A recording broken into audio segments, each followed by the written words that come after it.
So the Scuttlebutts have 300k on the dot for their inducement money. We have one journeyman. He probably won't make it through the match, one way or the other.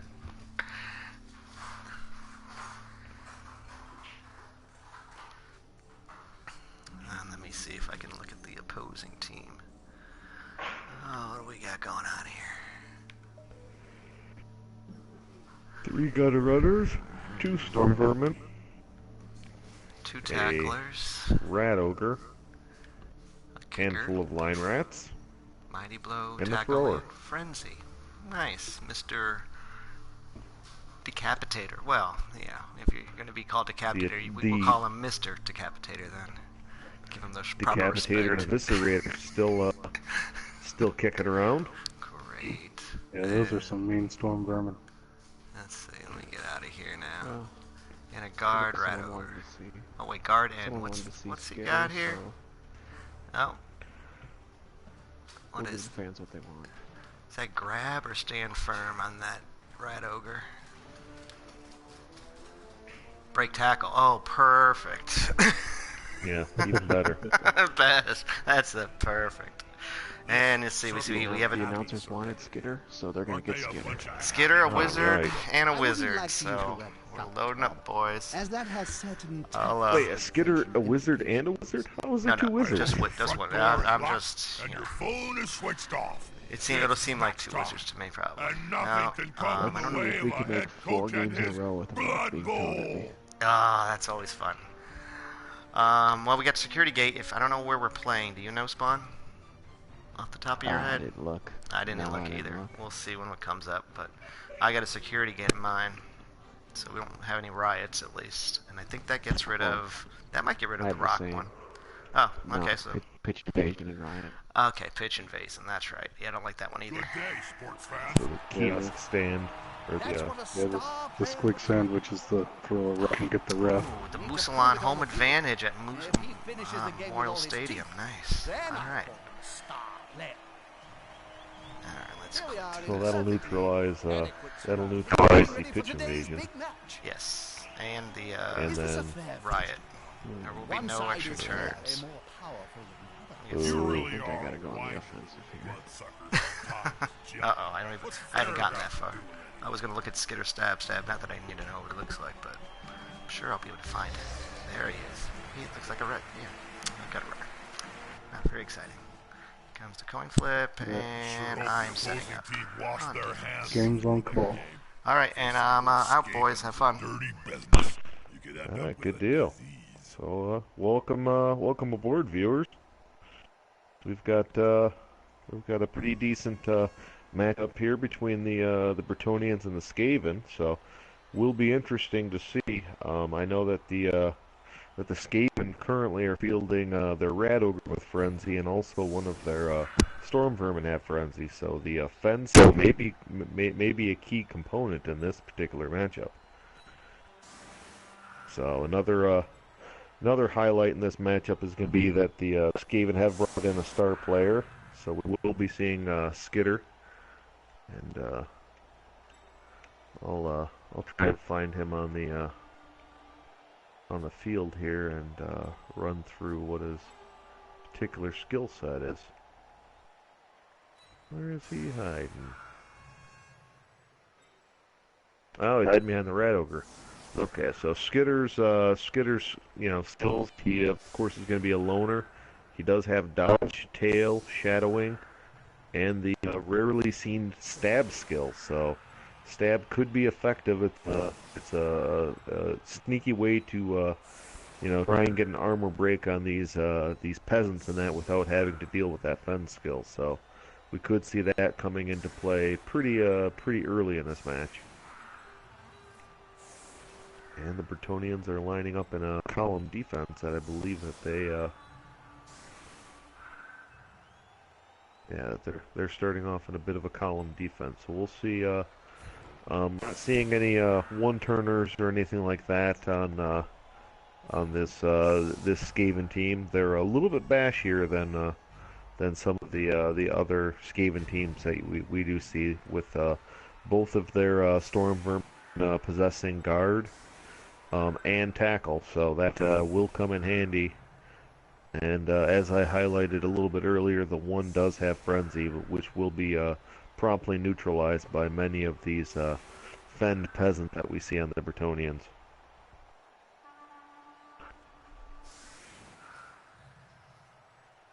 Looks like the fans are starting to roll in.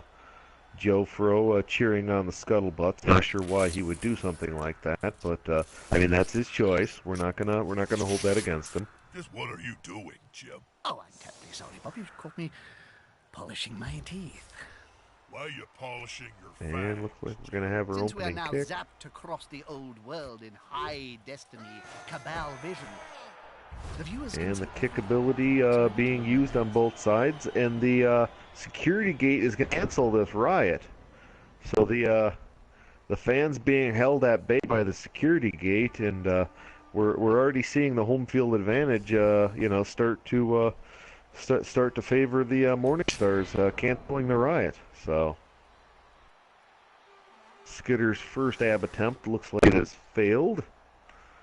That player is about to get punched above And that is an 8+ for the stab skill. And if it is effective, it goes straight to the armor break, that it doesn't have to do an armor break roll. So can be a very powerful tool. This is going to be decisive. And like so far, we're only having one opening attack successful. Line Rat's now taking swipes at the peasants. And Nicely deflected. tough dice for the opening hits for the Scuttlebutts. Have to see what Cheese Grater does, though. Cheese Grater's debating. He's sizing up his opponent there. Ridiculous parry lined up against Cheese Grater, the movement down lineman. So they're sizing up each other up slowly. That player is the one to use. Good call. And Scuttlebutt now possess the ball. The thrower has positioned it into his launching mechanism. So the Scuttlebutt still and doesn't look like they're going to use a blitz this turn. So successfully taking two peasants down, no armor break start with, and we'll see what the Morningstars can retaliate with. Now we have the opposite side showing up too. Harry Warthog claiming dirty rats. So we have fans on both sides of this matchup. So we'll see how aggressive the Morningstars want to get with this Skaven team. The Skaven comes in with 10 players on their roster, so they did bring in a loner and the star player Skitter.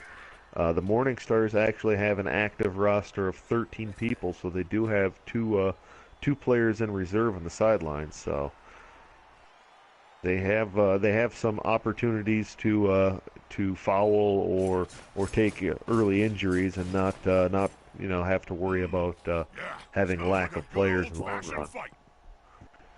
Looks like they are sizing up one of the unskilled line rats on the left side of the line. Yeah, it's not been a good season for the Toofs family. I believe Bucky Toofs died, was it last week or week before? Yeah, I know that Bucky Toofs died recently, and then I believe there was another one that had died also of the Tooths family. That it's been a rough go lately for them. Safety in numbers. Looks like the Bretonnians are going with quite a bit of contact on these line rats to start off with. And the Bretonnians haven't had it easy either by any means. Yeah, they have lost 2 blockers this season, if I recall right. So it's not that that they've had an easy path either. Both these teams are currently coming in with 1 win and two draws. So it's one of those where every inch of every inch and every point that they fought for has been with much difficulty. And they're going to start off by attacking Skitter, so it looks like they're targeting that stab skill. Skitter being 2 strength, 4 agility, and with dodge can really add that the skills that the 4th gutter runner that the scuttlebutts aren't fielding leaves empty. So it's one of those where they could be looking to use Skitter as a 4th gutter runner replacement.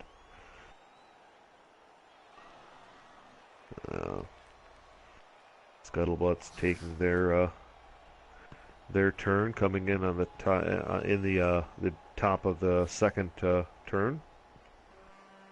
And the Scuttlebutts also have a wizard, something that we'll have to keep track of. That could come into play at any moment, and if it's effective, targeting some of these lower AV players, these AV7 peasants, and that it could be absolutely devastating, depending on what the target of a fireball would happen to be. I haven't seen a rat run so fast since I fired your agent. And it looks like the rats are taking some gang tactics, and we're going to get a blitz from the Dauntless Storm Vermin, or Gutter Runner. Doesn't have the tackle skill, so Wrestle will be engaged, taking both of them to the ground. That'll open up a 2-die attack for the Storm Vermin. This will be a frenzy attack, and armor's broken. Looks to be a stun, but that frenzy does pull that Storm Vermin into contact with a peasant, so retaliation could happen there. Pointy Tooths was assisting on that particular attack. Oh, and now we're seeing Cheese Grater finally getting into motion. It's kind of interesting to see a Cheese Grater targeting the peasants. I know that the lower armor does play a role there, but that Fen can really mess up his frenzy. Yeah, and that's one of those where, the tail will go a bit to waste in this one. I don't think there's going to be a lot of dodging. The knights or blitzers, depending on who you talk to, they've been known to use the dodge ability and be a little bit more agile than they used to. But for the most part, yeah, you don't see a huge amount of dodging by the Bretonnian teams. They tend to prefer to stand and fight and have had pretty good success at that. Oh, and we're going to see a foul for the Skaven now. They've got him surrounded, and it's successful. We'll see what the no long-term effects, but that is a leader blitzer, so that would take a reroll off of the second half for the Bretonnians. So looks like they're gonna save the apothecary for now. And that was block, catch, and Dauntler, the starting skills for that particular player, but he also had leader, dodge, and tackle. So losing that tackle piece and that leader will be quite a loss for the Bretonnians this early on. That being said, that the extra 2 players on the bench will come in handy immediately also. Apparently the ref didn't see that particular transgression either. I believe that was Pointy Tooth that got away with it. So The more the merrier. and it looks like the Bretonnians may be loading up on the Rat Ogre a bit here. They're going full contact, it looks like.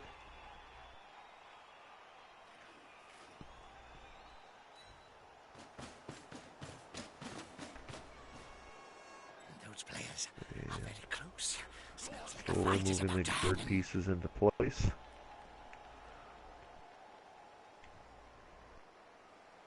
And one of the stars in the Morningstars, Count Benjamin of Carlson, hanging back a bit early on here. We may be seeing him making a run at the Rat Ogre with all this this attention being given to him. He is the plus strength. He is coming blitzing in from the back. And successful Dauntless, and he is getting a successful attack on Cheese Grater. Cheese Grater's going to go to the field, go to the turf. Armor's broken. He's KO'd. So a massive attack by the Count, and that's going to take a huge offensive piece off the table for the Skaven.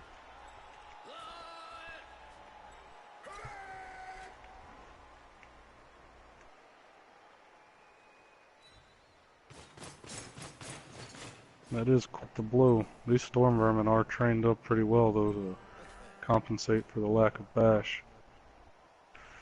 Yeah, the storm vermin, it's one of those where I think as the players get mixed up more and more, I think the storm vermin's abilities are going to slowly start to become more and more apparent. I know that getting the mighty blow attacks on the peasants can be a huge advantage. But that being said, I think the frenzy ability and the mighty blow will be just as effective on the other players, and it long term getting that guard in positions, and that's really gonna pay off to get those extra 2-die blocks.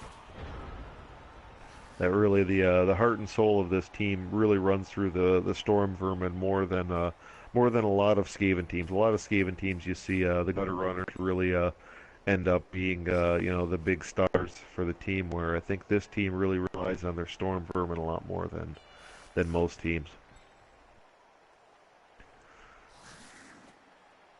We are looking at the Decapitator in a pretty good location right now.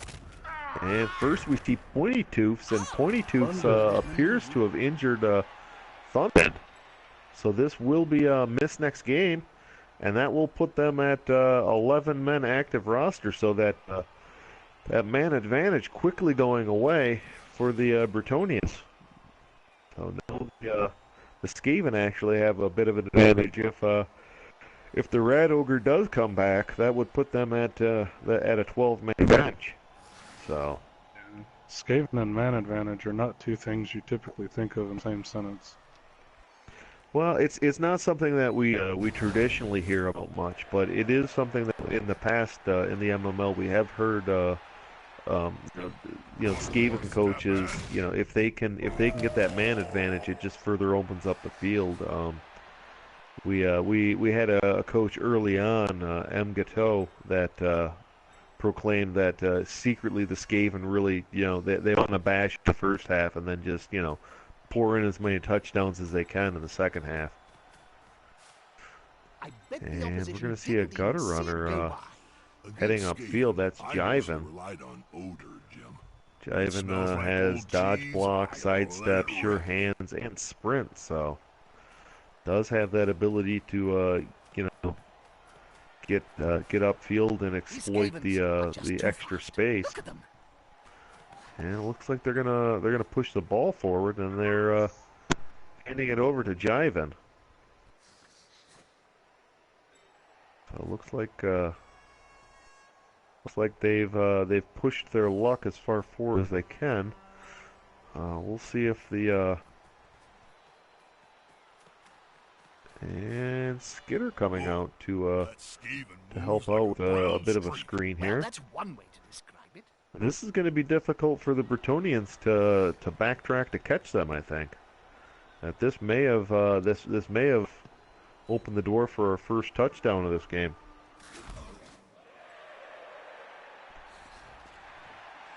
I think that's exactly what we're going to see. But it'll be interesting to see if the Skaven decide to try to stall it out. Well, it looks like we're going to get a blitz from the thrower here. A little surprising there, not having the block skill, and it's going to come back to haunt him immediately.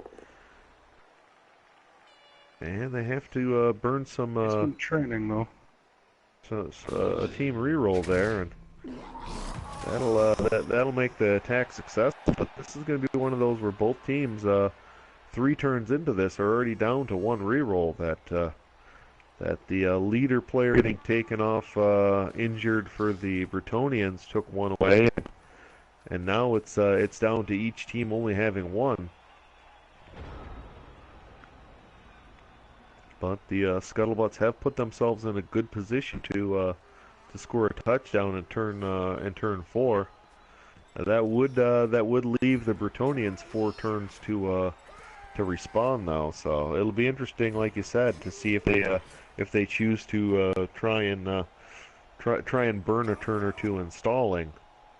The Bretonians, they are well capable of scoring a 2-turn touchdown, but I doubt that we'll see them, with any kind of, ability to do a 1-turn. That would be a pretty amazing feat of crowd pushing to get players up the field that far.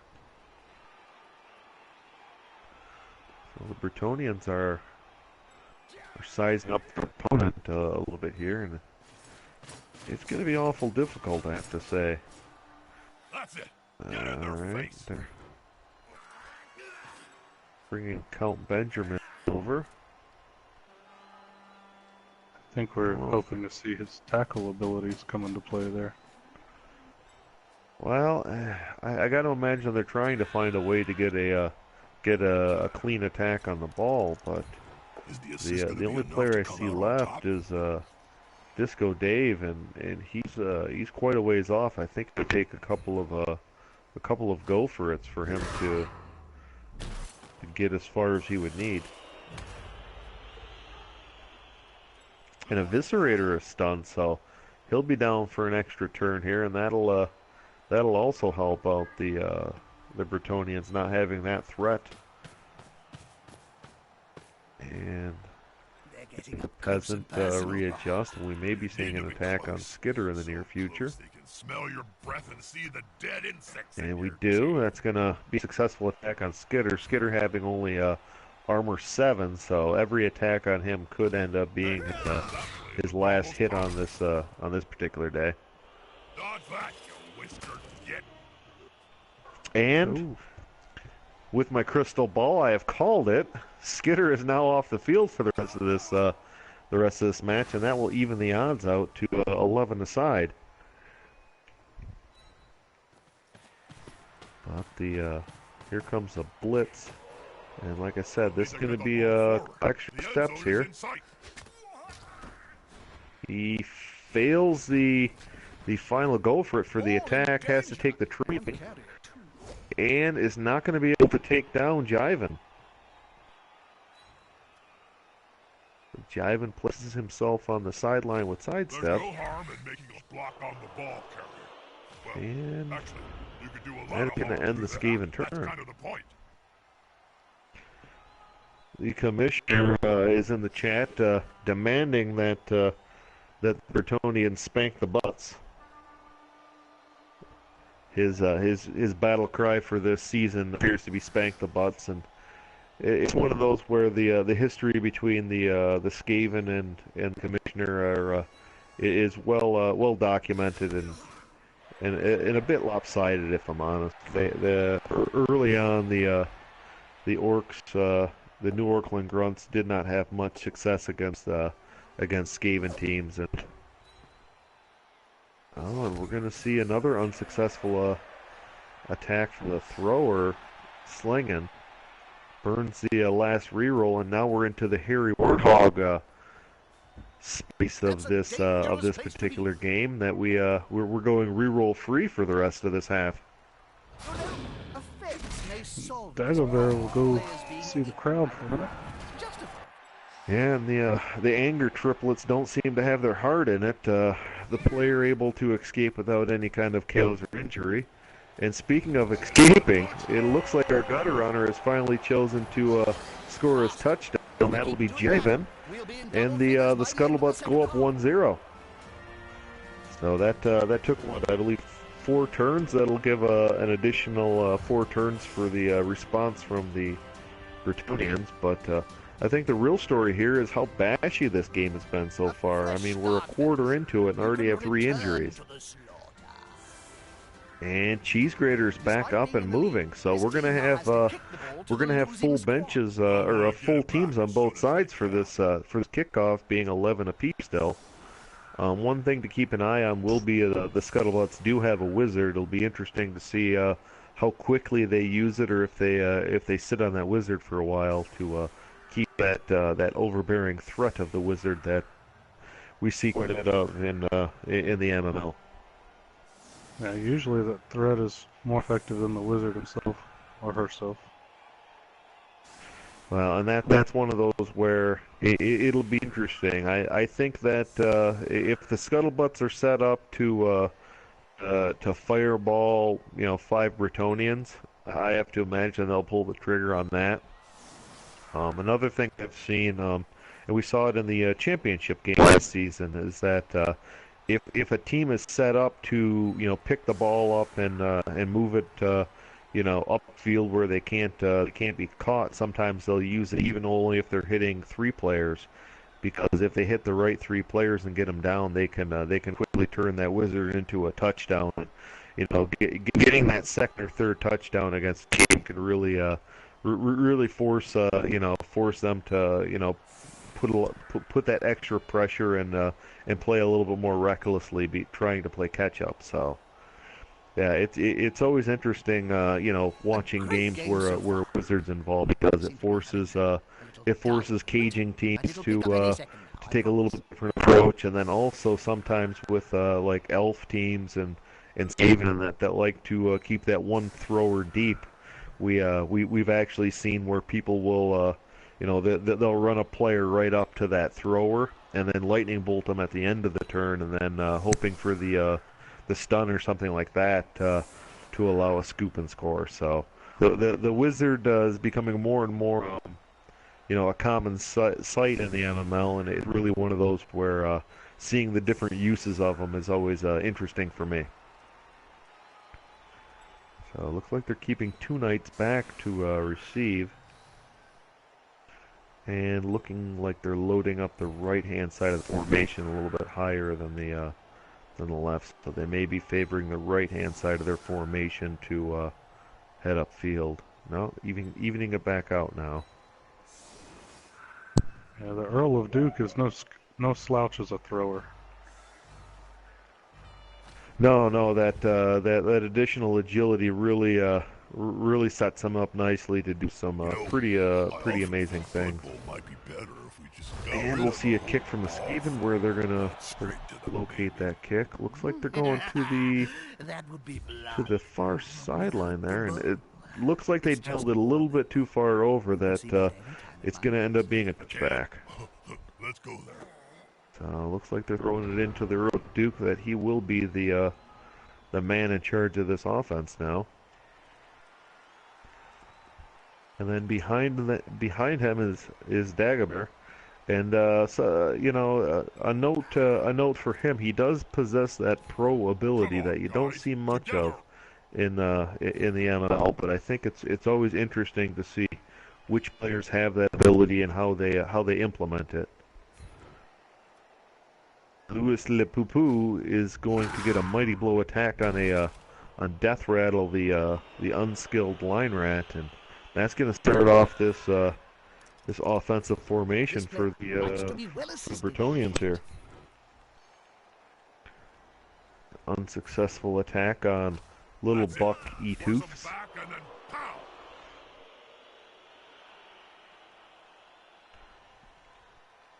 It'll be interesting to see with having 4 turns, actually 5 turns, how aggressively the Morningstars will push up the field. If they're gonna look to just get up to midfield with the ball, batch it out a bit, and then maybe do a breakout later, or if they're gonna try and establish early upfield threat.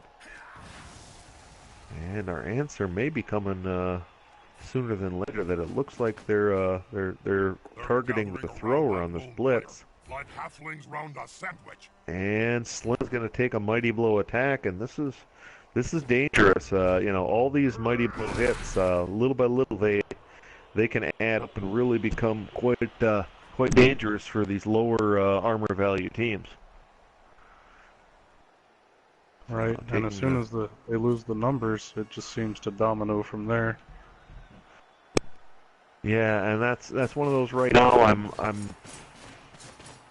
I'm looking at their team, and it looks like they have two Mighty Blow players that are still left on the field, and looks like they just have two tackle players also. So that'll be an advantage for the Scuttlebuts, only having the two tackle players. That one of the tackle pieces has been removed. That being said, getting Skitter off the field also will be an advantage for the Bretonians, though, because they don't have to worry about a sneaky gutter runner coming up and stabbing somebody that they value. So far it's been fairly even by my count. The big mystery that's still lingering out there is going to be the Wizard. At what point they decide to implement that advantage. But other than that, it's been a pretty good slugfest so far.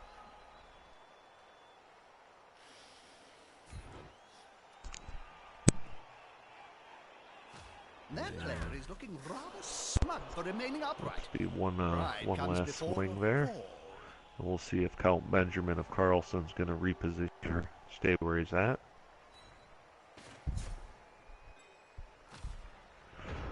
And he makes a slight adjustment, and we're looking at the Scuttlebutt's first turn on defense now. So it looks like they're going to dust off a couple of their players here quickly. And then a wild animal out of Cheese Grater. And that'll set the pace for this the rest of this defensive positioning now. And that's one of those where I know that a lot of people look at these wild animal players and they can be difficult to get move and stuff like that. But an experienced coach like Spawn, he chose to make that attempt early in the turn so that he can position around that. If you try and do these movements early, you can still make your adjustments so that it doesn't compromise your entire defensive setup. Yeah, exactly. And the wild animal, he still maintains his tackle zones, so he's still a threat. Oh, most definitely, and that's one of those where having him there. Oh, and we're going to get another injury here.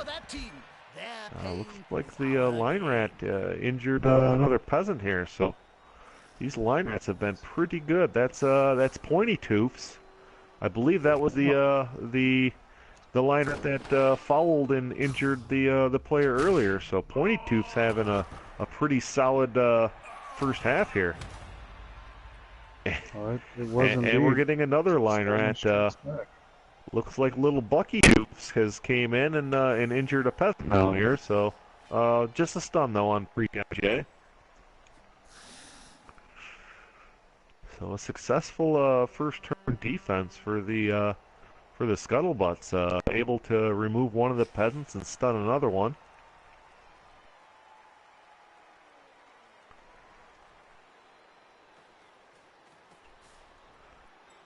And Jiven sneaks out of the shadow of the cheese grater there and repositions behind a wall of defenders. And we'll see if Decapitator has any more movement left in him that he wants to. No. So it looks like the Scuttlebutts are going to be happy with getting a few solid hits in and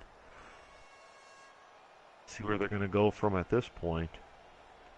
Bretonians at this point still fairly secure, with the ball, but at this, it's really coming to the point that the numbers disadvantage is going to start to become an issue.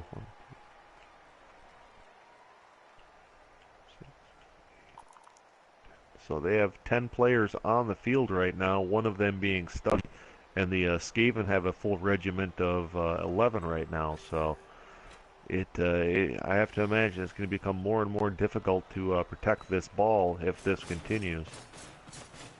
Players to watch out for on defense are definitely going to be the two storm vermin are extremely dangerous as far as hitting, but Sidewinder, the gutter runner, does have a set of skills that we see commonly on some of these attacking gutter runners, and Swinging is going to get knocked out. and that'll even them back up to 10 players apiece on the field. But yeah, no, Sidewinder has the skill set that we see commonly on these attack type of gutter runners.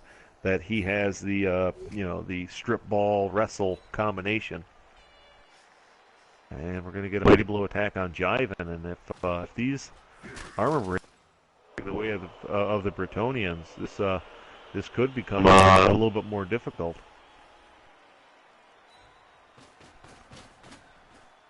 So Luis de Epe moving up a little ways, and could we be looking towards some kind of a forward sideline cage here almost?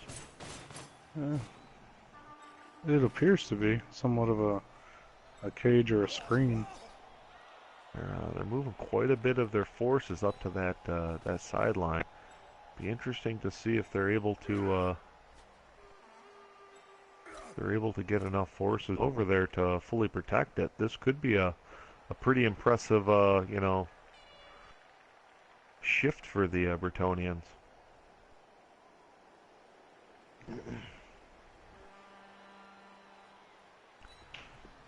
Down to 10 seconds at this point.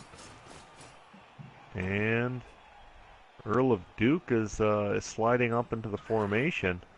Doesn't appear to be fully protected though. That he has left himself a bit open. That's a holding maneuver, if ever I saw one. And yeah, this is he's sitting in about 3/4 of a cage, and the fireball comes in. Oh, and it fizzles. And it appears it's only struck the one player, missing the other 3. So the wizard being extremely ineffective on this one. But it does open up a little bit clearer of an attack angle on the ball. So we're seeing Lunrat scurry over to create some support. I think we'll see Decapitator take a swing here. Yeah, and this is where if the first swing isn't effective, follow-up swings could end up taking him into dangerous territory with the and Cheese Grater still being Cheese Grater and not really putting in a whole lot of effort there. Thankfully, it wasn't a blitz from what I've saw, so he'll take another turn to think about what he's done. But this is going to put additional pressure on this blitz, though.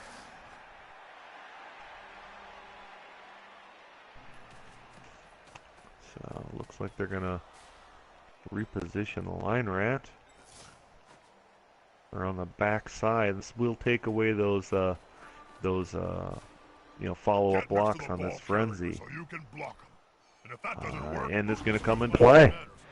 So this will be a one-die block, and it comes up Skull, and with no rerolls left. The Decapitator's going to have to eat it, and gets KO'd in the process, and it looks like the Bretonnians are going to be off to the races now. That I don't see any tackle zones on this ball. That this cage is going to jump forward, and if they want to push their luck, one go for it would take the Earl of Duke into the end zone. I got to imagine it's dangerous to hand the ball back to Skaven with 2 turns, but with no rerolls on their side, it's a little bit less dangerous. So we'll see what Coach Sherm's gonna go with on this one, but that was a huge turn of events for the Bretonnians, going from getting the ball under attack into a rather favorable position to have a one go for it walk-in touchdown.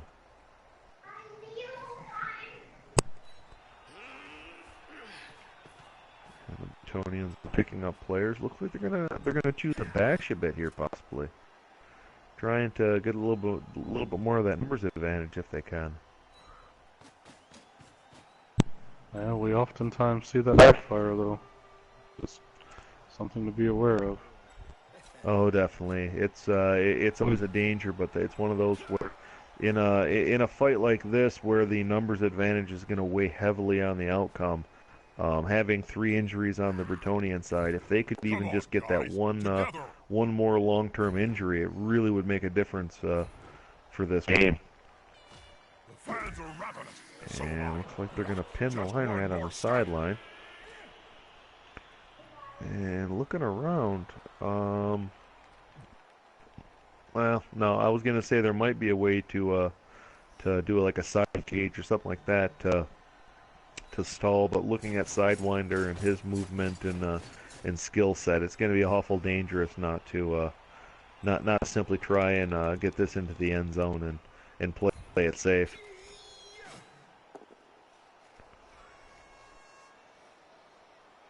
And Count Benjamin of Carlson ineffective on his attack on Twerkin.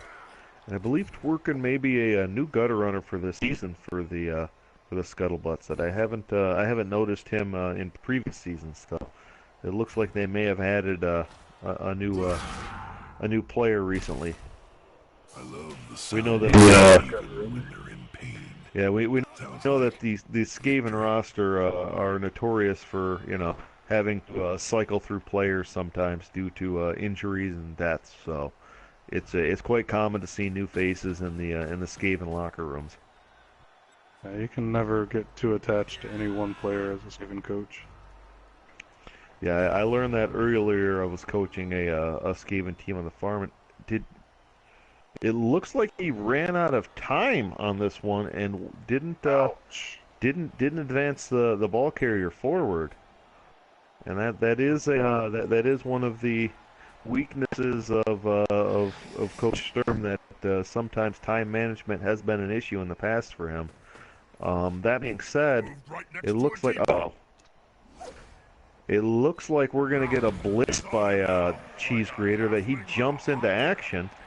He comes flying out. The quiet rage of Cheese Grater just exploding onto this field, and he is now sitting next to the ball. I don't think I've seen a Rat Ogre move so quickly before. That was one of those where he seemed like he was just biding his time, real patient, like he was just happy there on the sidelines, and all of a sudden he just shot like a cannon from his position and just a frenzied swarming attack on Benjamin and Carlson. And the Scuttlebutts are springing to life here. That tail whipping back forth. I didn't think it would come into play too much with the Bretonians being so batty, but all of a sudden it's squarely in play and in a dangerous position. Turning the dodge ability of the Earl of Duke from that 83% that's so comfortable down to a 67 that is a little bit dangerous.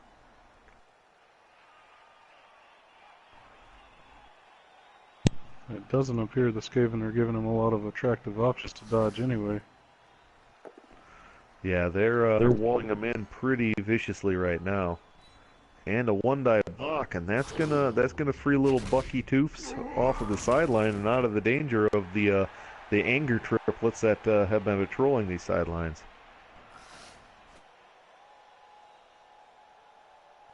So an effective defensive turn by the Scuttlebutts really punished.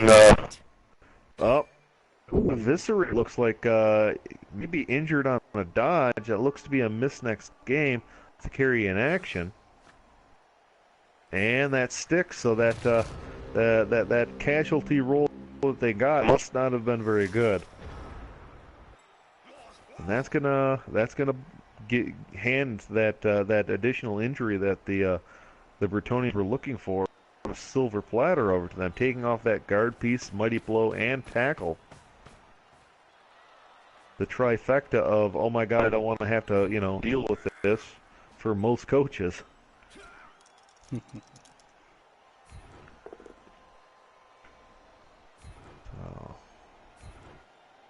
Looks like the Bretonians are slowly going to try and do this one.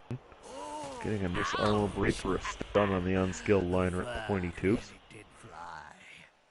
They do have the numbers advantage on the field now with 4 Skaven on the sideline in comparison to their 3 that are in the kill box at this time.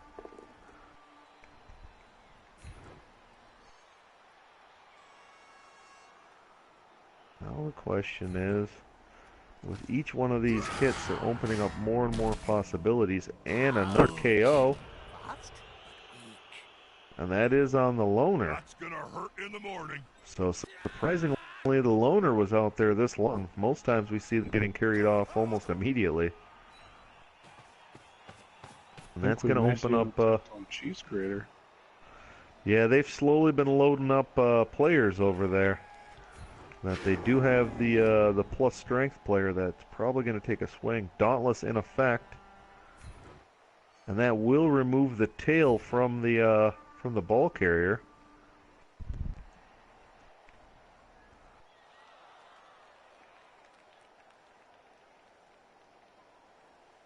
I have to see if he decides to follow up. That's a good move. And he does follow up. So they still have a few obstacles in the way. And they choose to go with the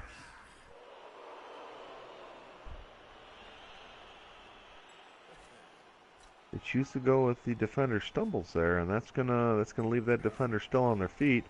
They may be slowly attempting to possibly surf these gutter runners or something on that lines, but with only 2 turns left, each turn becomes more and more dangerous.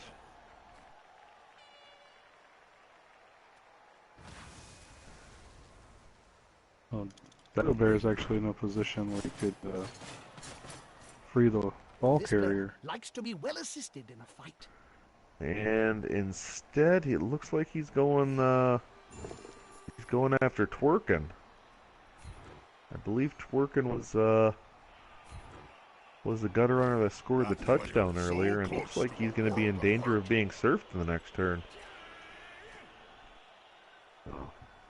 We'll see what the approach is going to be of the Earl of Duke, but at this point,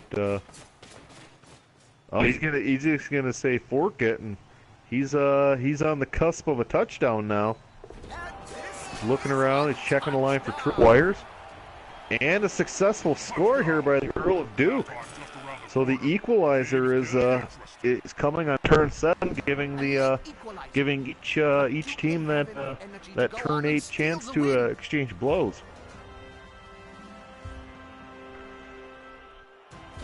And again, this is one of those where the casualty boxes is where the real act has been had so far, and all the Skaven come back.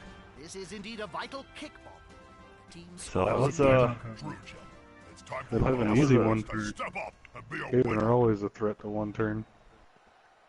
Yeah, they don't have the natural one turner that we see on most teams. But Jiden is as close as you're going to get to a natural one-turner without being an actual natural one-turner. That he does have that sidestep ability and sprint that makes it very easy for him just with a simple push forward to make his way all the way to the end zone.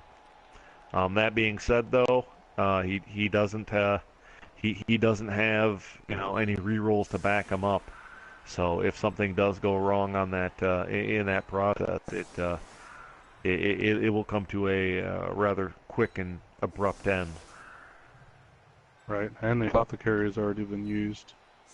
I know that's going to weigh heavily in Spawn's mind. Well, I know that a lot of coaches may have concerns with that, but Spawn has weathered many a death in his pro career, so it's to the point where it may not be as big of a deal for him as other coaches. He has dealt with that throughout the history of the Scuttlebutt, and they always seem to come back you know, just as strong as they were before. That I can recall 2 different times where they'd had miraculous games where they lost on the the level of 3 deaths in one game. So it's not easy for a team to recover from that. But the Scuttlebutts have shown a quite miraculous talent to be able to do that. For the next few downs. And looks like the Bretonians have shuffled their defense around and are going to be set up to try and stop this one turn. But with all the KO'd players coming back, it's definitely going to open up some additional opportunities here for the Scuttlebutt. Looks like they are setting up in a one-turn style defense. Only thing I can say about it is that only having the one lineman up there may come into play at some point. A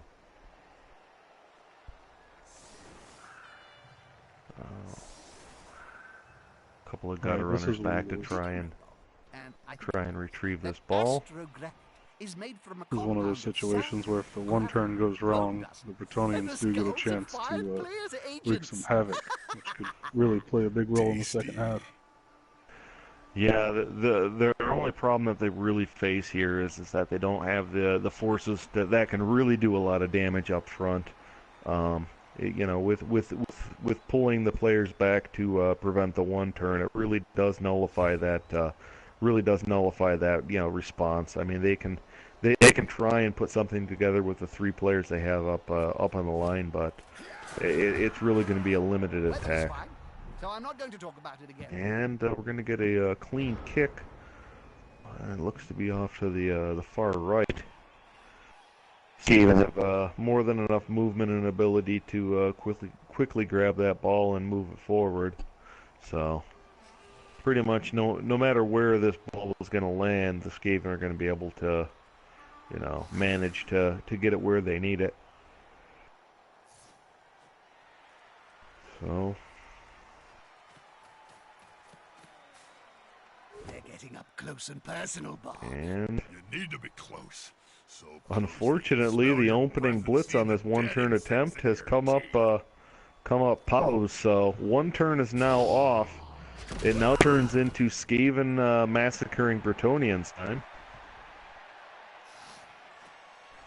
And with the placement of that player, I wouldn't be surprised if we don't see a foul at the end of this, possibly. The bigger they are, the harder they punch.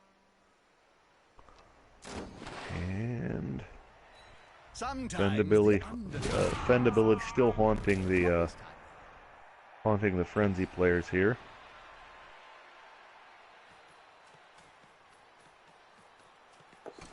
It looks like they may farm an SBP with a throw here. And that's the ball going the wrong way. He's got it squarely in the launcher, easily covering the pass there to Sidewinder.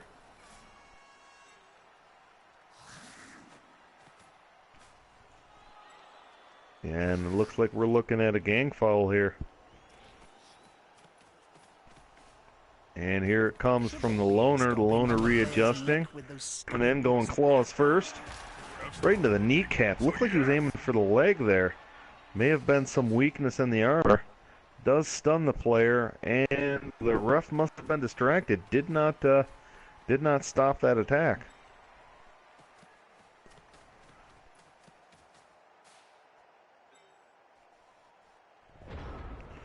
So the Skaven are going into full retreat for this half. We'll see if the Bretonians can find a way to get a solid attack on any of these players.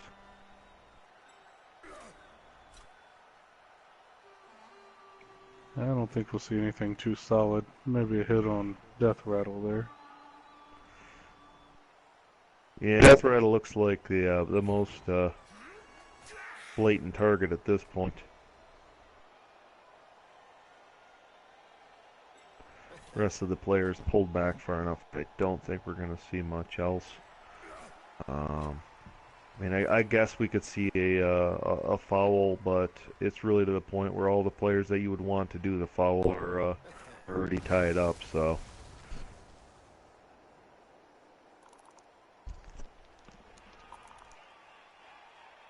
So looks like we're going to be heading into halftime 1-1 with.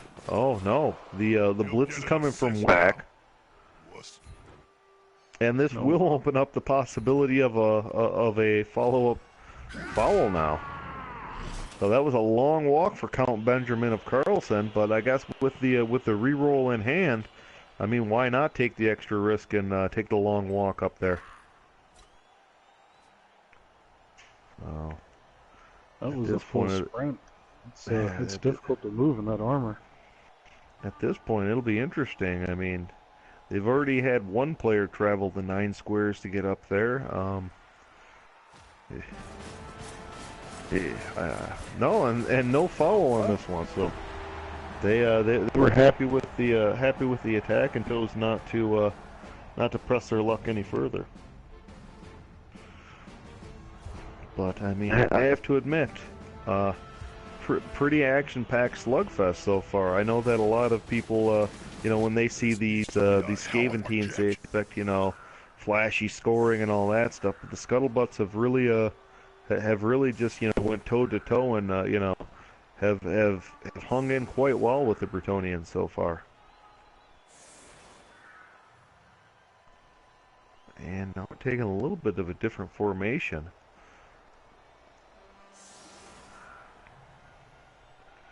They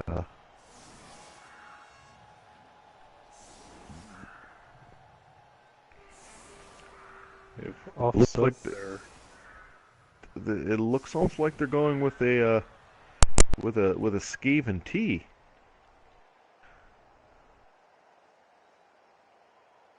Lowercase t at that, with the Rat Ogre at the tip of the T. And we'll see. It's a very offset formation, but with the mobility of the gutter runners, it really doesn't have a huge impact on where they start up their formation. It's one of those where they can cover the entire field, pretty much no matter where they're at. Right, and they've pretty much left an open invitation for the Brits to run up that side of the field. It's almost like baiting the trap. And that definitely can be a situation. I know that many a times I try and get a team to go towards more of a sideline type cage, because then you only have to guard 2 sides of the cage in essence, instead of guarding all 3 sides. And it'll slowly, you can just squeeze them with the sideline sometimes. So definitely with having 2 frenzy players. Being able to force a team to one side can be a huge advantage. The only real advantage that the Bretonnians have is they do have several fend players, so I mean they can play around on these sidelines with a little bit more safety than most teams. So maybe I'll take a nice quick look at the chat here. I've been underwatering the flowers lately, so it's good to see that Preach is still saying that the butts need to be spanked. Joe Fro was excited about the fireball on the peasants, and early predictions. Joe Fro is predicting 2-1's butts victory, so Joe Fro still fully supporting the Skaven.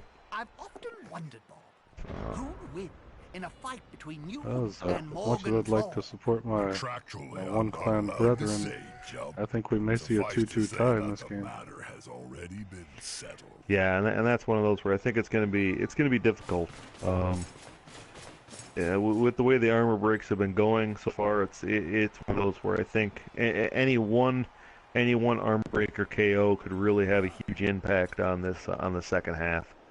It's going to be less about the long-term, numbers advantage, and it's going to become so much about the numbers advantage on the field. So, at this point, I believe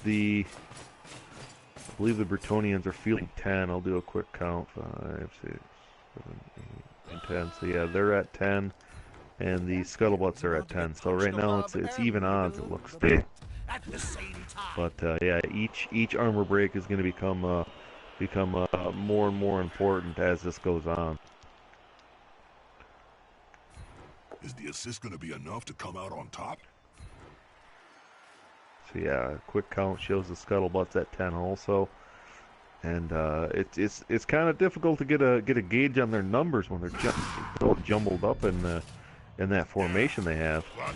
And I stand corrected. The Scuttlebutts now have 9, so yeah, like I was saying, this is going to become a real test of you know who can endure the pounding for the second half. That each team has had their injuries so far. The Bretonians still do have their apothecary, so that could come into play. But yeah, it's really down to the point of you know, how many players does each side have on the field.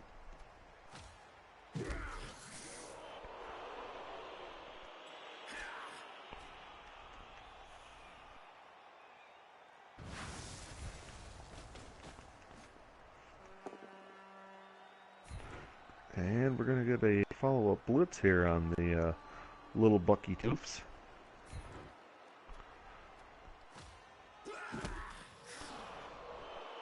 And that's gonna force him back, and we're gonna get a reposition by the blocker.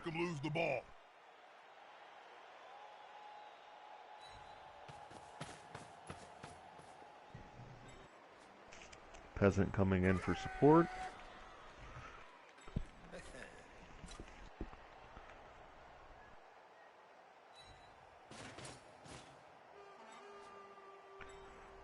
And we're going to get a slight reposition by the Knight, Count Benjamin of Carlson.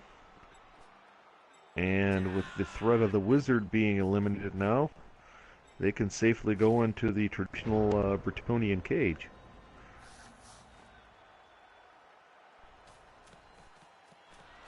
So something we haven't seen done by the Skaven yet is the cage diving. They do have the Gutter Runner Sidewinder that can effectively cage dive, and he does have that wrestle strip ball combination that can cause quite a bit of problems. So it will be interesting to see if we see them go that route in the future. Yeah, that's still a pretty risky move. Well, it's not quite as bad. The only thing that they fear is really the skull. So basically, they're just looking to avoid a skull on either dice. So it's not as dangerous as a lot of people perceive it to be. But that being said, it's not something that a lot of people really want to sign up for on a regular basis. Also. So it's definitely something that we do see, and it's surprisingly not that bad. I mean, it's better if you can be in a situation like a Word Answer, a lot of the Dark Elves that we see, where they're diving in and throwing one dice. But yeah, the red die aren't really that bad for a lot of these. Doesn't look like we're going to see it this first turn though. That we're going to get a successful attack by the Decapitator here to start this one off. Joking. Sometimes cute It'll be animals interesting to see forget the how big of a special role the Gutter Runners are going to play in defense here. Well, so far it looks like they're going to try and keep them back and protect them.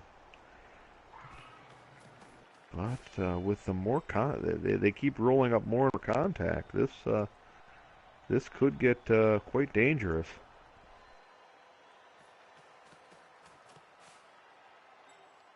The other thing that's really keeping the Gutter Runners a bit nervous is that there is still 2 players with tackle. So if a Gutter Runner's caught outside the group, it can get quite violent quickly for them. So they have to kind of watch their positioning some, because with the players on the field currently, they could be put under a tackle Mighty Blow attack, and that that takes away some of the best safety measures that the gutter runners have. That dodge ability.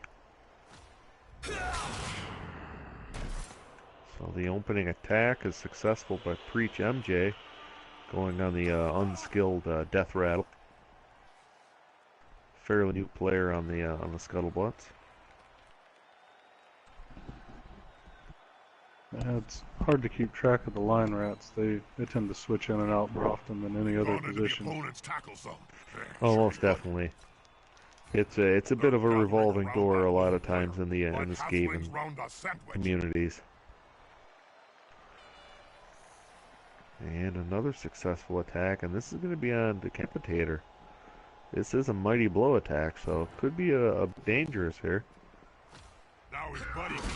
And no armor break, but it does keep him in contact with a strength 4 peasant.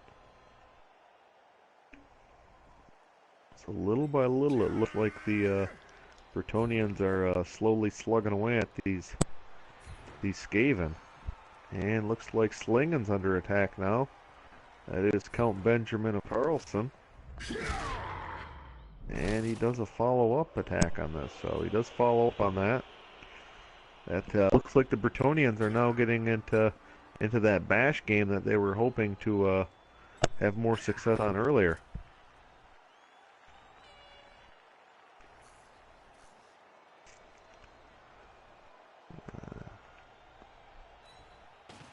Bretonnians look like they're taking the last few measures here, looking to get in a few more hits, but at some point they're going to have to try and figure out how they're going to work this cage out again.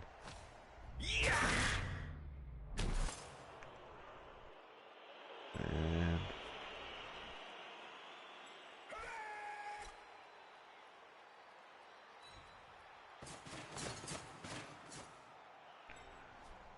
oh, it looks like they're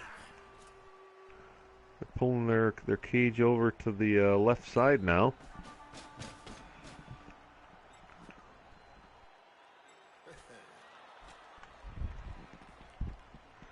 And they've left. Looks like got about 3/4 of a cage so far.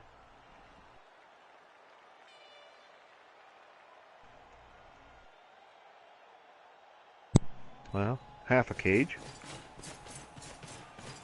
And 3/4 of a cage, and they'll be happy with 3/4 of a cage at this point. So, does leave an opening on that back corner. I don't know what the mobility is on these gutter runners, but they're leaving an opening like that is inviting trouble. Very different from perfume, Bob. You like it? It's called Rotting Cadaver. Other than that, the Bretonnians have really done a good job of getting contact with most of these players, and also keeping tackle zones so there's no easy walk in, to get around. So we'll see what it looks like Sidewinder can get there, but it would be pushing his luck.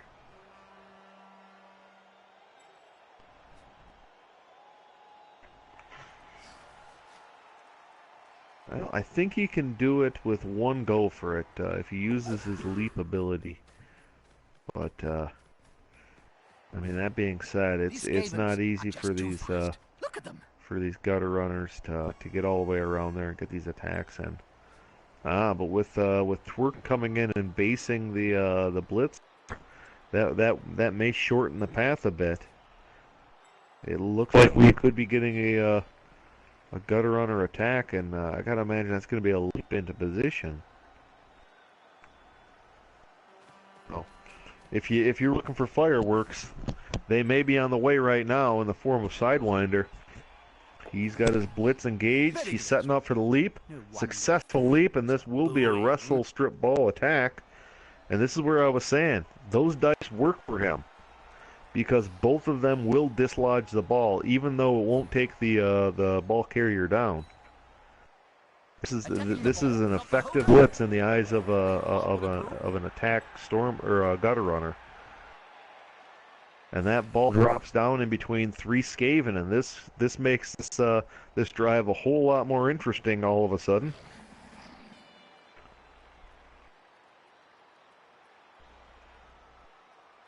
So we'll see.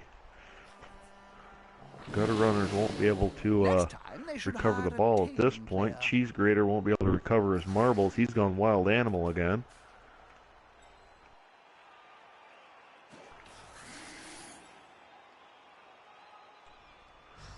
And looks like the Skaven are putting the finishing touches on their successful defensive attack there.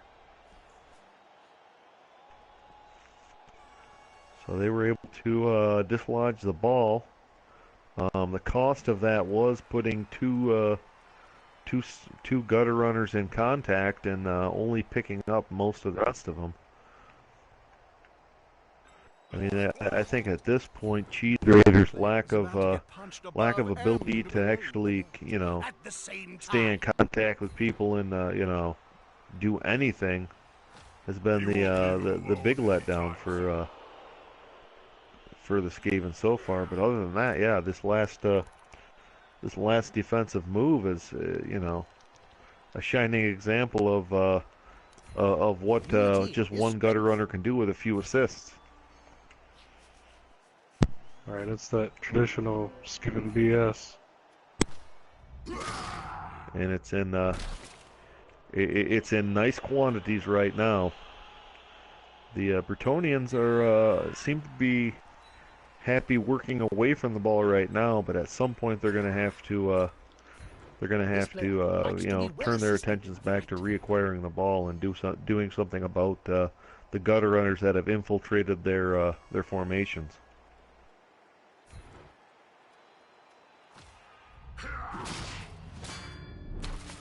And little Bucky Tooths looks to be KO'd on that hit. And that puts another one on the sidelines, and that, little by little, the numbers are slowly tipping towards the Bretonnians. I think they're two players up now, and that's the last place you want to be if you're the Skaven. They put in a lot of work early getting these players, out of commission, and all of a sudden, little by little, they're starting to lose that advantage. So looks like they're gonna go with the push here. Push isn't necessarily a bad situation for him. It does clear the tackle zone off the ball and puts the gutter runner at a safe distance. So the Earl of Duke looking for some vengeance. Sidewinder was the player that dislodged the ball. Earl of Duke is definitely not happy about that, taking a full throttle swing on him, putting him to the pitch.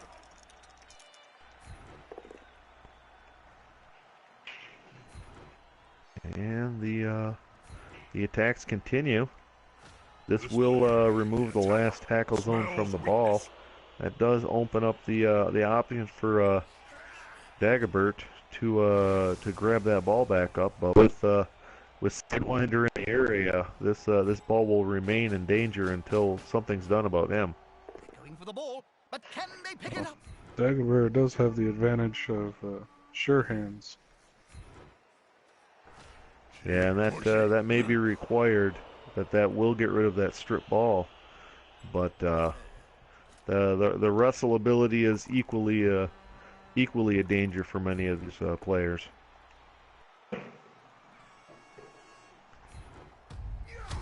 Looks like Sling is going to take another attack, and that's going to KO another Skaven. These numbers are dwindling quickly. 1, 2. Looks to be about 7 of them on the field at this point.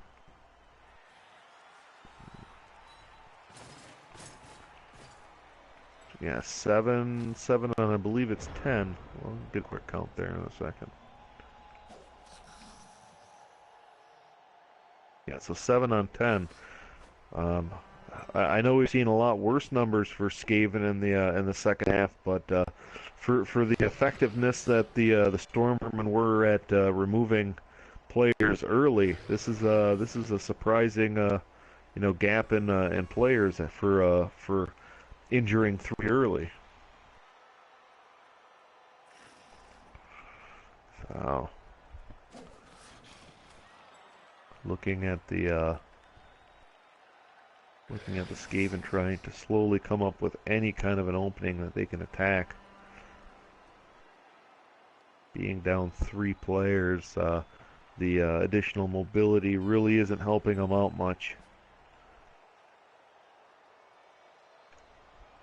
It's almost like they need Cheese Grater to just finally wake up and do something, and away he goes. Get an assist now.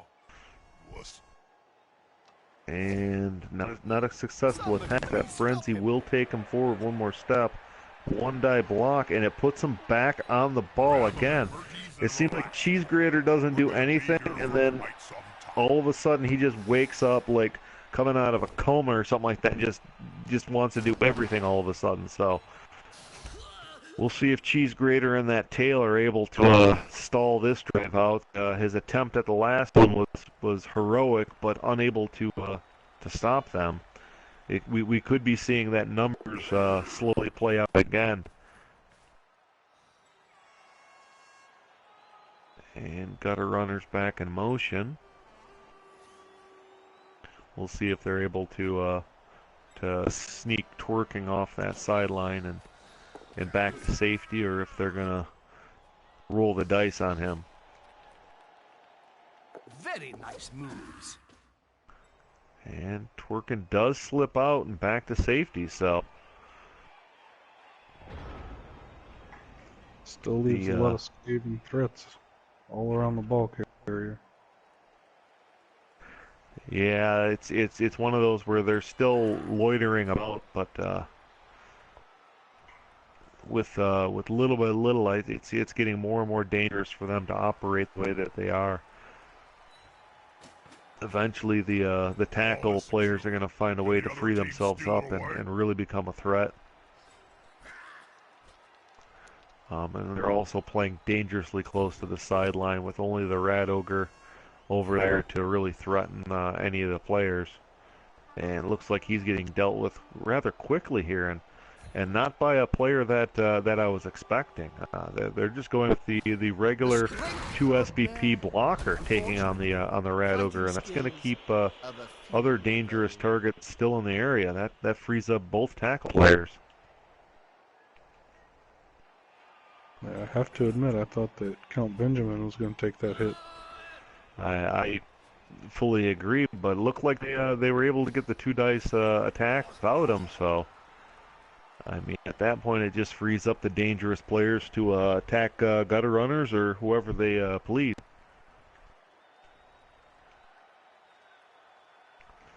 But something to keep an eye on, that Cheese Grater does have break tackle, so him being down and marked does not necessarily mean that people are safe. That he can take off into any direction and still be looking to attack players. Oh, and we're gonna get Preach MJ marking them up on the opposite side. So it looks like they're slowly they slowly might be trying to pin in the big rat here.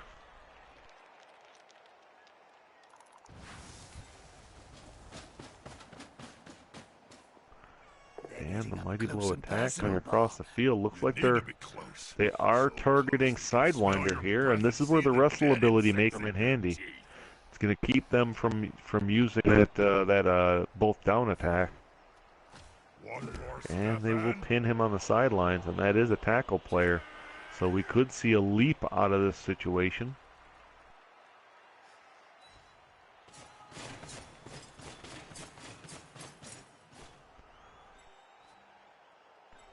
And no rush or panic by the Bretonians, slowly looking for those 2-die blocks.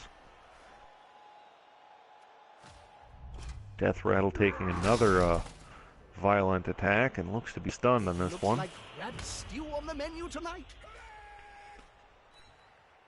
And 13 seconds left of this turn. Looks like the Bretonians are switching the sides of the field and looking to looking to build a full-size cage this time after being abruptly startled with their last cage build. And Seston with a successful attack on Decapitator.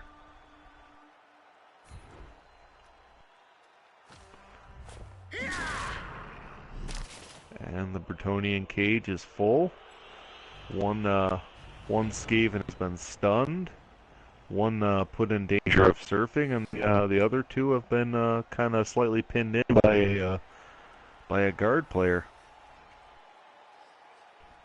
So not a lot of options to bring players over to attack this cage, but as we've seen earlier, never underestimate these Skaven. They will surprise you at any given moment.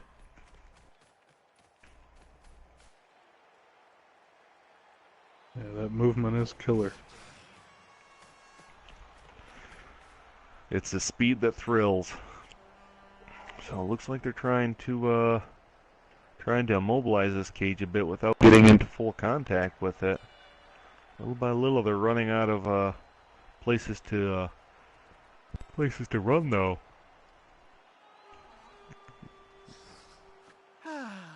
Still having two players in contact. The Cheese Grater still hasn't decided. Oh, and we do get the leap out, so Sidewinder is free. And he's going to put a little bit of pressure on that back corner of the cage.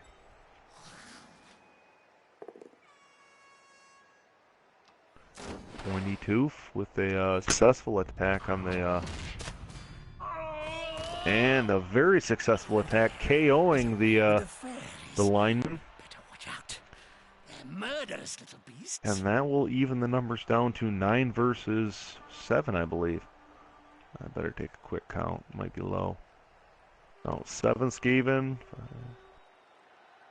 7 on 9. So another successful attack by the Skaven. And it looks like Cheese Grater's going to go back into action. Attacking the Fend player. And Preach MJ is injured. We will see if we're going to get an apothecary on this one, or if the loss of agility will stand.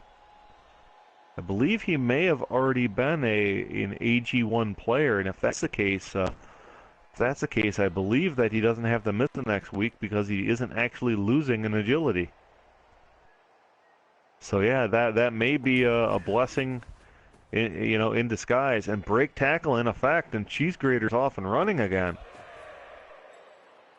Oh, and he's ever dangerous. Once he gets moving, you never know where he's going to end. Yeah, he's quite explosive when he actually pays attention to what's going on in the game. Yeah, other than that, it's long bouts of just staring at the stun or the sun or the ground or wherever, and just not really responding to the coaching that he's been trying to, receive.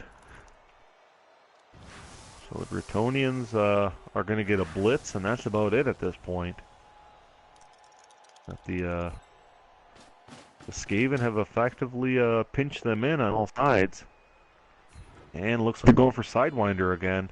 After seeing his skills and talents, it doesn't look like they want to allow him to jump into the cage and disrupt what they're doing. Oh, and this is going to stick. Sidewinder is dead. No apothecary in sight, so this is going to be a huge hit for the Scuttlebutts long term. That they just lost a high value piece there. Sidewinder being the wrestle, strip ball, leap player. We saw earlier in this game how dangerous he can be. That no ball is safe with him out there, and unfortunately for the Scuttlebutts, they're gonna have to do without him for quite a while. And this is bringing great pleasure to the commissioner, Preach MJ, knowing that he won't be forced to face that particular player in the future games of this season.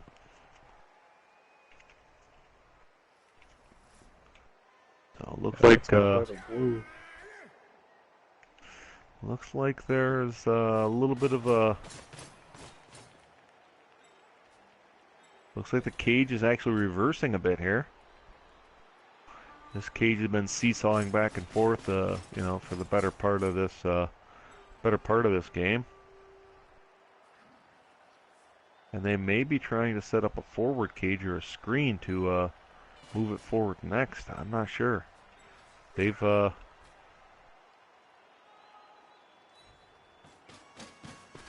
got players sneaking up the left sideline at this point, and looks like they're gonna build a bit of an Elfie style cage on that side.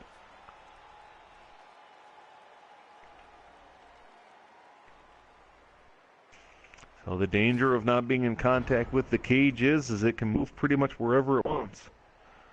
And a 3/4 cage appears to be satisfactory for them.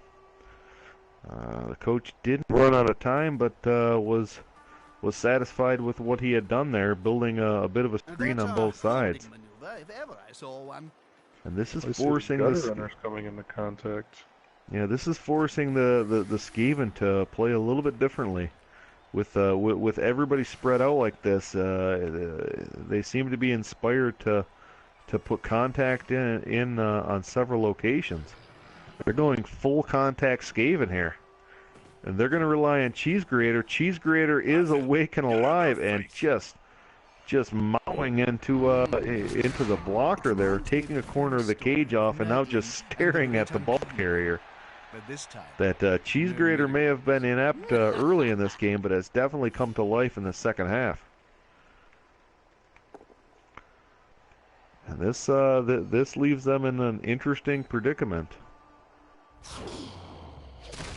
They've got to come up with some way to get that ball safely out of there, with Cheese Grater being right in the center of what used to be a cage.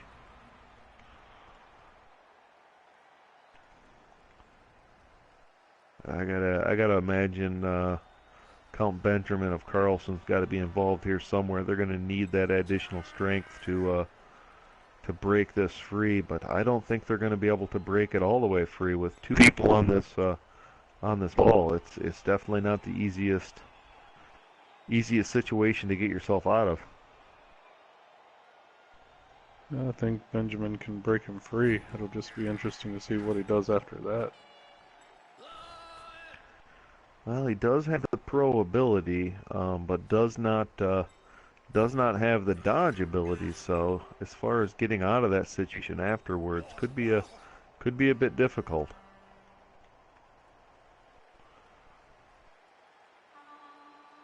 And then the ever dangerous Cheese Grater does have that break tackle. So, if he's not well looked after, he can definitely cause more headaches pretty much immediately.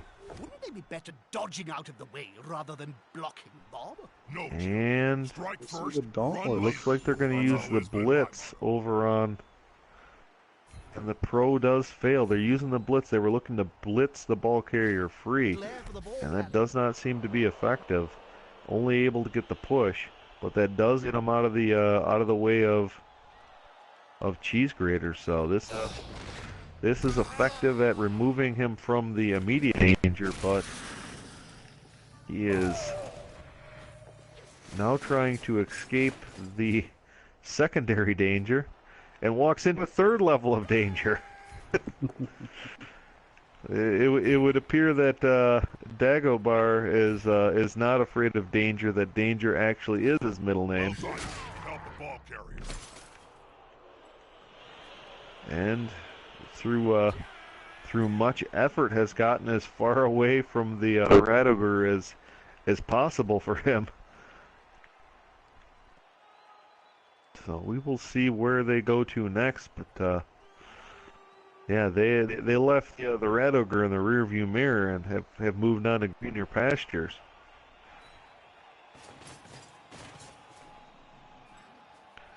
And looks like they're gonna bring some assisting up on these gutter runners here, so that they can get the mighty blow attack on Twerkin, but that does not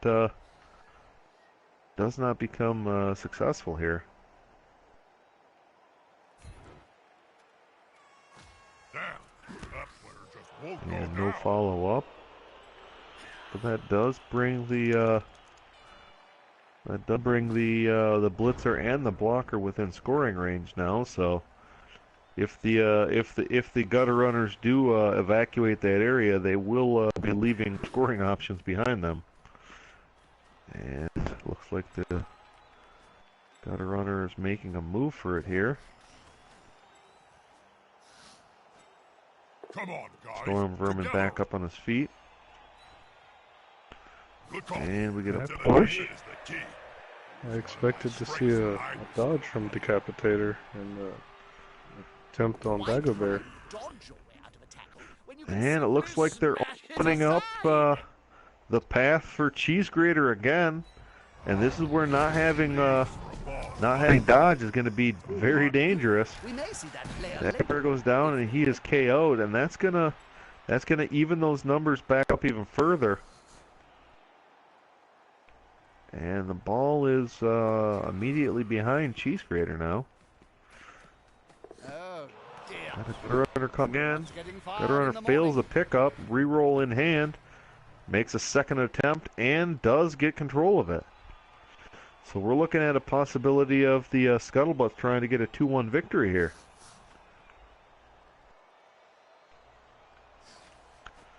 Well, it's not an easy feat. It is conceivable. Well, the one advantage that they do have right now, oh, and he's off and running again.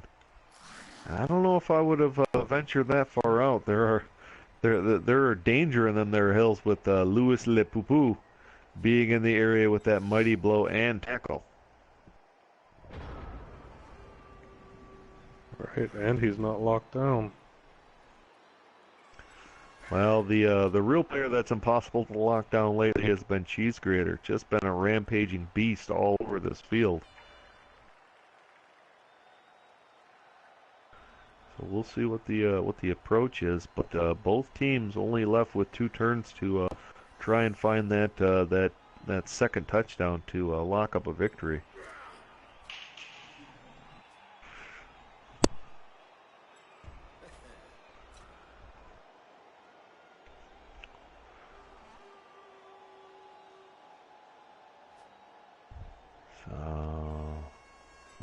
The hush has fallen over. Everybody's waiting to see what the next move is.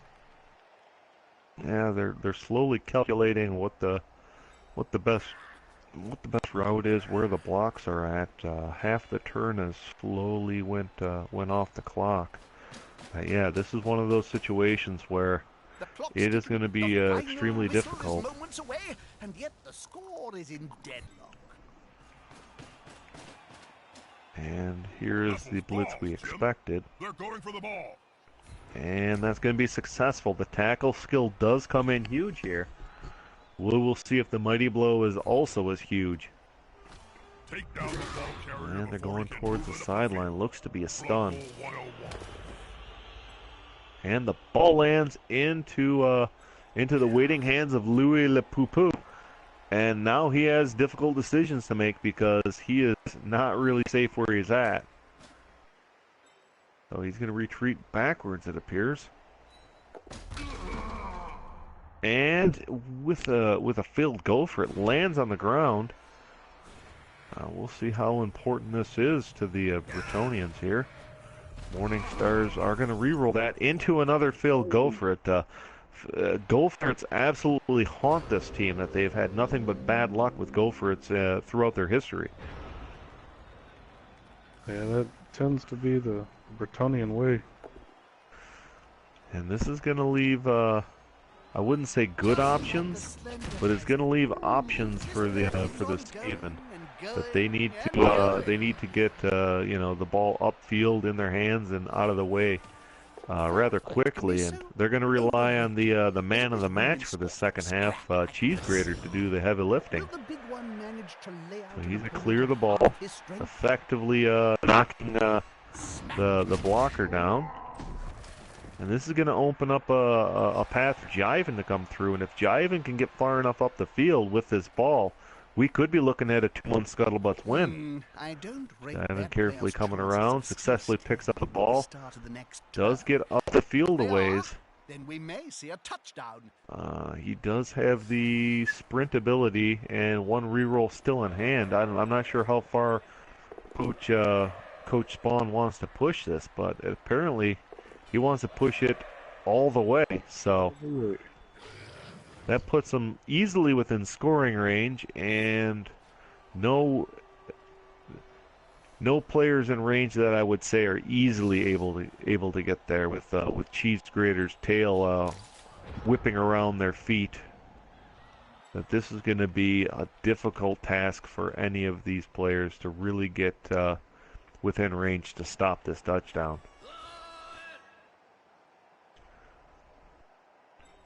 I do not envy trying to dodge away from that rat ogre. The only advantage I can see is that if a player does get away from the rat ogre, that it'll be a 2-die block. Other than that, I see no advantage for trying to get away from that monstrosity. Cheese Grater's been absolutely on fire for this second half after having a very slow start to the game. So it looks like the blocker is up and not going to make the move. That looks like Louis Le Poupou is going to be the man tasked with bringing the gutter runner down. No training, no extra training, no dodge. So this will be a 50-50 dice roll for him to shake free from the spot. I'm sure he's hoping that rinse and repeat over here is going to distract Cheese Grater a bit. Well, it appears that rinse and repeat is actually taking his gloves off and his boots off and put his socks over his hands and is trying to distract the rat ogre with a makeshift smelly puppet show. I mean, he's been running around all match that I can't imagine those socks are all that good smelling. Although the rat ogre does seem to be slightly distracted by it. Cheese Grater may like the smells coming off it, much like like an aged cheese or something like that, possibly that he may be enjoying it. And little by little, I believe Coach Sturm has been enjoying the show too much too. He's waiting till the last possible second, and oh! Louis Le Poupou is stunned on his to escape the rat ogre. The rat ogre was not fooled by the puppet show, and it appears that the Scuttlebutts will easily walk in with a 2-1 touchdown from Jiven. That was quite a turn of events there. That was a very interesting second half. Yeah, it was definitely an emotional turn back and forth on that one. Fairly even stats as far as ball possession and blocks. Real surprising thing is the armor breaks were quite high for both teams. 14 armor breaks for the Morningstars, 10 armor breaks for the Butts. I mean, it was just one of those where I think the injuries and armor breaks really took a toll on both teams, and it opened up a little bit extra field where the gutter runners were able to take advantage of it, I think. So I don't know if we have either of the coach back joined in yet or not. No, I'm back. Congratulations, Spawn. Oh yeah, good game. Yeah. Gun rudder, you bastard. And, I rolled a 2 for winnings, not replacing anybody. Yeah, I was playing so well, and then all of a sudden I wasn't.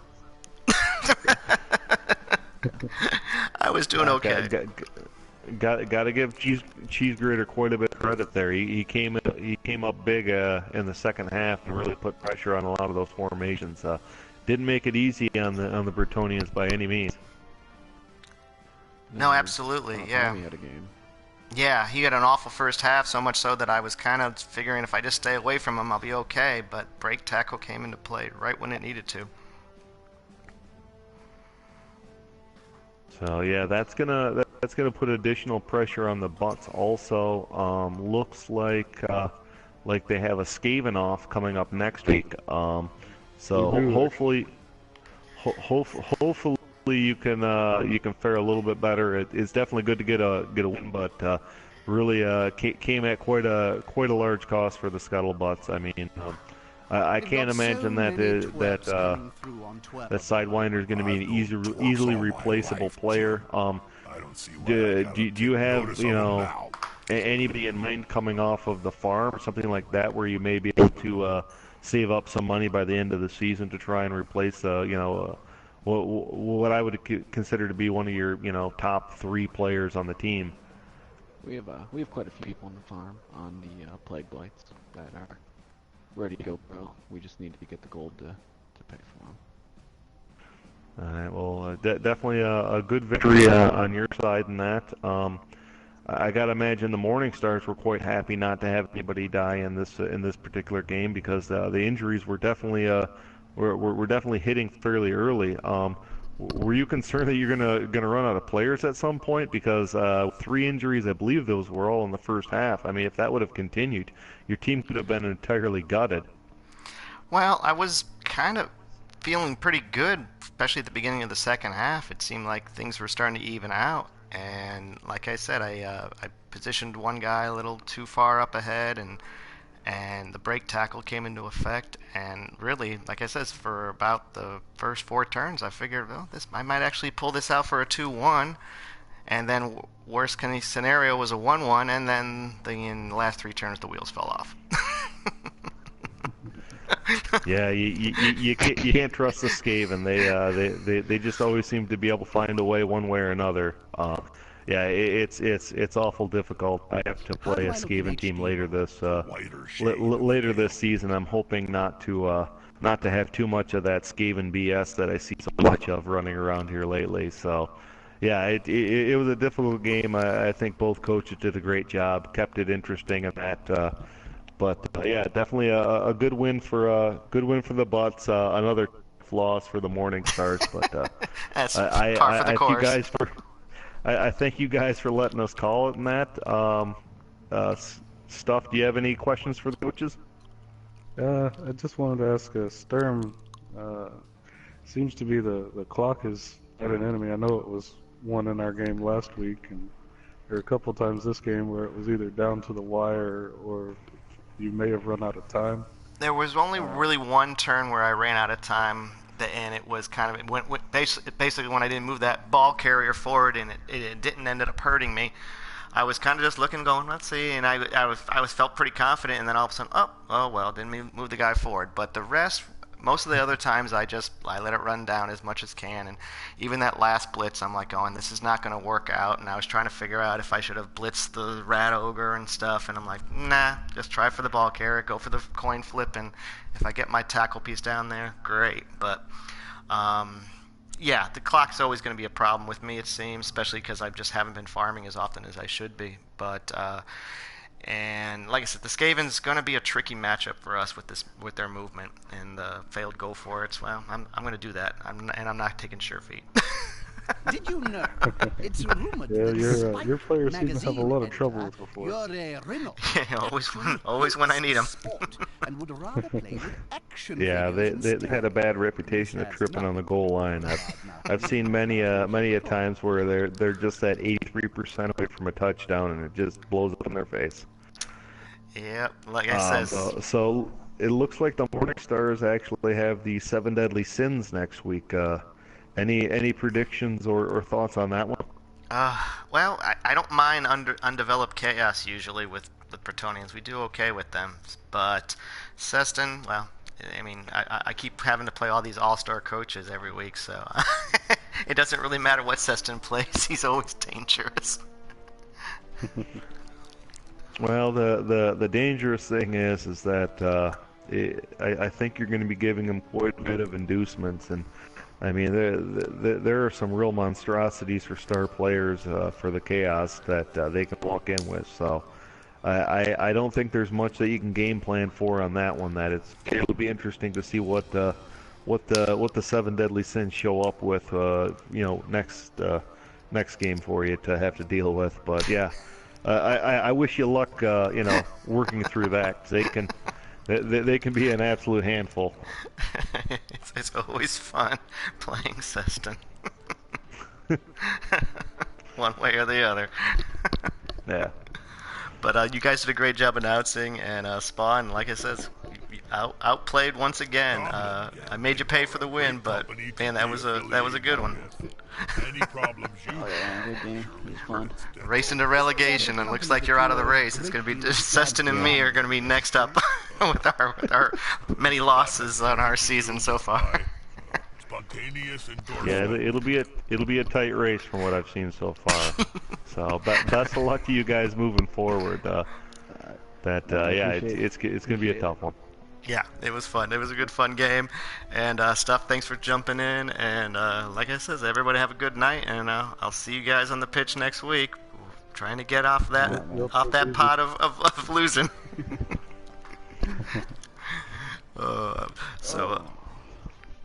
Take it Chuck, easy, and I'll see you on the pitch next week, Spawn. Oh yeah, man. Oh yeah. Can't wait. There'll be a lot of inducements there. Oh yeah, it's gonna be interesting. More skitter. Oh yeah, that was useless. that was fun. All right. Yeah, take it easy, guys. Good game. Later, guys. Yeah. All right, good. Have a good one.